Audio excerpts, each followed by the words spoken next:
just reached in the water. He went and got the banana peel that he threw too. So, and the mangrove's no food at all. Eventually, they have to migrate out the river. That's what we kind of like give them a little bit. So they got to, Now you feel so dirty. No, you're okay. here, brackish water, leaves, Make the camera. bugs, no food. Yeah, we're gonna have to take showers after Further this. fresh water is not the big deal. Sometimes we should give them a little bit to avoid that they become dependent and think that very tiny little bit, so they don't really are begging, starving, or fighting. This is bed. That one is Give bed. them a little try and Beto, Beto. they're hungry. Beto?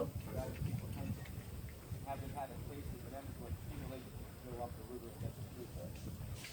So for example, this guy's every time you can see, we just give a little small piece. So we don't want to get it all full because what happens if they go full? So they just back in the woods and they don't want to come again. So less you